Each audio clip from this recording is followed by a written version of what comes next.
This is Kit Eaton for the New York Times.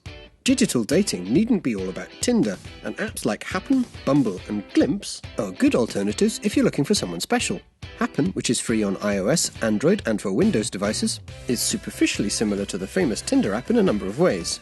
Firstly, because it's very image-based when it presents you with potential matches, and secondly because when you set up a user profile or view someone else's, there's only space for a tiny little sampling of the personality of the user in question. But Happen's most interesting feature is that instead of a long list of endless matches, it only shows you potential dating matches from people who've passed nearby you recently. The idea is that it may be easier to meet up with someone who matches your preferences if they live or work nearby. Some people may find this idea a little unsettling, but I think the location-based aspect, along with Happen's much more friendly user interface, which is much more human than swiping blindly left or right on Tinder, makes the system feel much more personal. Bumble, which is free on iOS and Android, is another potentially useful Tinder alternative. Like many dating apps, Bumble relies on you deciding if you like someone based on their photos.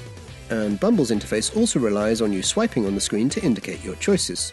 But Bumble's different, because if you do connect with another user who also thinks you're interesting, the female party has to instigate a chat first and within 24 hours of the match happening, or Bumble erases the connection permanently. Combined with Bumble's really friendly and simple-to-use interface, this gives the app a unique feel, which you may prefer to other dating apps. The one downside is that Bumble doesn't have particularly many users yet. Lastly, try checking out the Glimpse app. Glimpse is centered around its users' Instagram photos. The idea is you may learn more about a potential match from their Instagram photos than from their Tinder selfies. And the app is designed to engage you in chats about the content of the photos, which can immediately give you a topic to talk about, avoiding all that Tinder chatting awkwardness. Glimpse is pleasantly different and it's free on iOS. Just remember to be safe and sensible when using all of these apps. And that's it from me. Thanks so much for listening.